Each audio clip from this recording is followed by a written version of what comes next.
Talvez o que você esteja sentindo agora não seja falta de coragem. Talvez seja cansaço. Um cansaço profundo, silencioso, que mora no corpo antes de virar pensamento. Aquele aperto no peito quando alguém diz: é só ir, é só tentar, quem quer dá um jeito. E por dentro, algo em você sabe que não é tão simples assim. Você não está fraco por sentir medo. Você está lúcido. Medo, muitas vezes, não é sinal de covardia. É sinal de que algo importante está em jogo e de que falta chão para sustentar o próximo passo. Existe uma fantasia muito bem vendida sobre recomeçar sozinho nos Estados Unidos. A fantasia do herói solitário, da coragem bruta, do salto no escuro que supostamente prova valor, força, merecimento. E quando você não consegue se encaixar nessa narrativa, nasce a vergonha. A vergonha de achar que está atrasado, a vergonha de pensar demais, a vergonha de precisar de estrutura. Mas deixa eu te dizer com calma, essa vergonha não é sua. Ela nasce de uma confusão perigosa entre emoção e decisão. Se você gosta desse conteúdo, deixe seu like e se inscreva no canal. Também deixe seus comentários que terei maior prazer de responder. Coragem é emoção. Estrutura é decisão. Emoções sobem e descem. Decisões constroem chão. E mudar de país sem estrutura não é um ato espiritual elevado, nem um teste de fé. É como tentar trocar o coração sem preparar o resto do corpo. Não é nobre, é arriscado. E o corpo sabe disso antes da mente aceitar. Por isso a ansiedade, por isso a pressa, por isso a sensação de estar sempre devendo alguma coisa a si mesmo. Existe uma verdade dura, mas libertadora. Coragem sem estrutura não gera liberdade, gera sobrecarga, gera decisões impulsivas, gera um sistema nervoso em alerta constante, tentando sobreviver enquanto você chama isso de recomeço. Assim como empresas quebram quando pulam etapas básicas de validação, pessoas também quebram quando tentam mudar de vida sem um projeto mínimo que sustente o movimento. Atravessar um oceano sem mapa não é bravura, é desorganização travestida de fé. Fé de verdade não dispensa estrutura. Ela precisa de um lugar firme para pousar. E talvez hoje não seja o dia de provar que você é corajoso. Talvez seja o dia de admitir com maturidade que o que você precisa não é mais força, é mais arquitetura de vida. Há um tipo específico de pressa que não nasce do entusiasmo. Ela nasce do incômodo, uma urgência silenciosa que empurra o corpo para frente enquanto a mente ainda está tentando entender o que dói. É quando a ansiedade se veste de decisão, quando o desejo de começar logo parece propósito, mas no fundo é só a tentativa de calar um barulho interno que não está sendo escutado. O corpo acelera porque ficar parado dói, e nesse ritmo qualquer direção parece melhor do que permanecer. Quando o sistema nervoso entra em estado de ameaça, ele não pensa em visão. Ele pensa em alívio. Ele busca saídas rápidas, não caminhos sustentáveis. Por isso, tantas decisões parecem claras no início e confusas pouco tempo depois. Não porque você errou por incapacidade, mas porque decidiu sob pressão emocional. A mente em alerta encurta o horizonte. Ela troca projeto por reação. E sem perceber, o recomeço deixa de ser uma construção consciente e passa a ser apenas uma fuga organizada. Mudar de país. Nesse estado, pode parecer um gesto de coragem, mas muitas vezes é apenas uma tentativa de respirar. O problema é que trocar de cenário não resolve o que ainda não foi organizado por dentro. A ansiedade atravessa fronteiras com facilidade. Ela muda de idioma, muda de endereço, mas permanece no corpo. E então surgem escolhas que não combinam com quem você é de verdade. Cidades que não acolhem, trabalhos que drenam, relações que não sustentam. Não por azar, por desalinhamento interno no momento da decisão. É como correr para fora de um incêndio sem saber onde fica a saída. O movimento é compreensível. O desespero é humano. Mas, sem direção, o risco é apenas trocar de perigo. E talvez a pergunta mais honesta aqui não seja para onde eu quero ir, mas de que eu estou tentando escapar. Porque propósito não nasce da pressa. Ele nasce quando o corpo desacelera o suficiente para que a decisão deixe de ser fuga e passe a ser escolha. Existe um momento logo após a chegada em que tudo parece possível. A sensação de liberdade é quase física. Ninguém conhece sua história, seus erros, suas hesitações. É como se o passado tivesse ficado para trás junto com as malas. Mas essa liberdade inicial, quando não vem acompanhada de estrutura mínima, rapidamente começa a se transformar em exposição.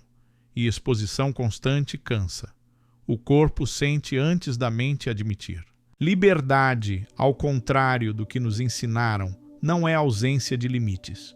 Liberdade é presença de margens, margem de escolha, margem de recusa, margem de descanso. Quando essas margens não existem, qualquer proposta parece aceitável, qualquer condição parece temporária, qualquer desconforto parece um preço inevitável. E pouco a pouco, aquilo que parecia um recomeço vira um campo estreito, onde você reage mais do que escolhe. Quando limites não são definidos antes da mudança, eles acabam sendo impostos depois, pelo mercado, pelo empregador, pela urgência financeira, pela solidão, e não porque alguém queira te explorar, mas porque sistemas ocupam os espaços vazios que deixamos. Sem uma estrutura mínima de sobrevivência emocional e financeira, a liberdade vira dependência. A promessa de autonomia se transforma em medo constante de perder o pouco que se conseguiu segurar. Buffers não são luxo. São amortecedores invisíveis que protegem o sistema interno. Um pouco de reserva financeira, algum apoio emocional, alguma previsibilidade energética. Não para controlar a vida, mas para impedir que ela te empurre para escolhas que você não faria se estivesse em equilíbrio. Sem esses amortecedores, cada imprevisto vira ameaça. Cada semana vira teste de resistência. É como pular de paraquedas acreditando que o vento vai costurar o tecido durante a queda. A fé até pode existir, mas a física não negocia. E o corpo sabe disso. Por isso a tensão constante. Por isso a sensação de estar sempre um passo atrás, sempre à mercê. A liberdade real não começa quando você chega. Ela começa quando existe chão suficiente para dizer sim sem desespero e não sem medo. Existe um silêncio específico que acompanha quem tenta se reinventar sem apoio. Não é o silêncio da paz, é o silêncio da contenção. Aquele em que a pessoa aprende a engolir dúvidas, a normalizar o cansaço, a resolver tudo sozinha porque, em algum ponto da história, pedir ajuda passou a significar fraqueza. Esse bloqueio não é intelectual, ele é emocional. Ele se instala cedo e se fortalece em momentos de transição, quando o orgulho vira escudo e o isolamento parece proteção. O corpo, no entanto, não interpreta isolamento como autonomia. Ele interpreta como ameaça prolongada. A ausência de troca, de espelhamento, de validação mínima mantém o sistema nervoso em alerta constante. O cortisol sobe, a clareza diminui. Decisões que exigiriam visão passam a ser tomadas no modo sobrevivência. E pouco a pouco, a pessoa começa a duvidar não só das escolhas, mas de si mesma. Não por incapacidade, mas por exaustão química e emocional. A ilusão mais perigosa nesse ponto é confundir autonomia com solidão estratégica. Autonomia saudável inclui rede, contexto, troca. Inclui referências externas que ajudam a calibrar expectativas e corrigir rotas. Quando isso falta, até oportunidades boas parecem confusas. O networking trava. A validação não chega. O crescimento desacelera. E a sensação interna é a de estar sempre tentando provar algo para alguém invisível, sem nunca sentir que é suficiente. É como tentar recalibrar uma bússola no meio de uma tempestade magnética. Não importa o quanto você se esforce para apontar para o norte, o campo ao redor distorce tudo, e sem perceber, você começa a andar em círculos, chamando de persistência aquilo que já virou desgaste. Reinventar-se sozinho pode parecer força, mas, muitas vezes, é apenas uma forma sofisticada de carregar peso demais sem testemunhas. Existe um medo silencioso de que planejar demais faça a vida perder a alma. Como se estrutura fosse sinônimo de rigidez. Como se organizar fosse trair o sonho. Esse medo costuma vir de experiências passadas em que regras apertaram demais, expectativas engessaram demais, ou onde a vida virou apenas obrigação. Então a mente cria uma defesa. Melhor improvisar do que se prender. Melhor sentir do que estruturar. Mas essa oposição é falsa e cobra um preço alto. Estrutura não é prisão. Estrutura é chão. É o que permite que o corpo relaxe o suficiente para que a criatividade apareça. Quando não há chão, tudo vira urgência.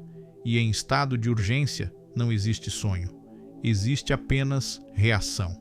A pessoa passa os dias apagando incêndios internos, tentando manter a cabeça fora d'água, chamando de liberdade aquilo que, na prática, é exaustão contínua. O que sustenta um sonho não é a intensidade da vontade, mas a qualidade do apoio invisível que existe por baixo dele. Quando a mudança de país é pensada como um único salto, o corpo entra em pânico. Quando ela é percebida como uma travessia em fases, algo muda por dentro. O tempo se organiza, a ansiedade perde força, a decisão deixa de ser um teste de coragem e passa a ser um processo de maturidade. Existe uma beleza silenciosa nisso. A vida deixa de exigir heroísmo diário e passa a permitir presença. É como o jazz. O improviso só é possível porque existe harmonia por trás. Sem estrutura, não há liberdade criativa. Há apenas ruído. E talvez o sonho que você teme perder não precise de menos planejamento, mas de um tipo diferente de estrutura. Uma que sustente em vez de controlar. Uma que permita movimento sem colapso. Existe um cansaço que não vem do excesso de trabalho, mas da ausência de direção. A sensação constante de estar correndo, resolvendo, se esforçando e ainda assim se sentindo atrasado. Como se o tempo estivesse sempre um passo à frente e você apenas reagisse. Esse desgaste não costuma ser reconhecido, porque por fora tudo parece movimento, mas por dentro algo vai se acumulando, um peso discreto, persistente, que não some com descanso. Decisões grandes, quando não têm pontos de revisão, não se encerram. Elas ficam abertas dentro da pessoa. Cada escolha mal digerida vira ruído. Cada tentativa sem ajuste vira repetição. E não é o erro que esgota. É repetir o erro sem entender porquê. É insistir sem critério, chamando de resiliência aquilo que, na verdade, já virou desgaste acumulado. O corpo percebe antes da mente admitir. Algo está sendo feito sem recalcular a rota. Quando a vida não é tratada como projeto, tudo vira definitivo cedo demais. Cada decisão carrega um peso excessivo. Cada escolha errada parece irreversível. E isso paralisa por dentro, mesmo quando por fora a pessoa continua andando. A maturidade começa quando a decisão deixa de ser um veredito e passa a ser uma hipótese em teste. Quando o caminho pode ser revisto sem que a identidade entre em colapso. É como navegar por meses sem olhar o céu, sem conferir instrumentos, sem ajustar o rumo. O barco até segue em frente, mas o desgaste é silencioso. A energia se perde, a confiança diminui, e aos poucos surge a sensação de que a vida virou apenas manutenção. Tratar a vida como projeto não tira o risco, mas impede que o risco vire desgaste invisível. E muitas vezes é isso que separa um recomeço sustentável de um cansaço crônico disfarçado de persistência.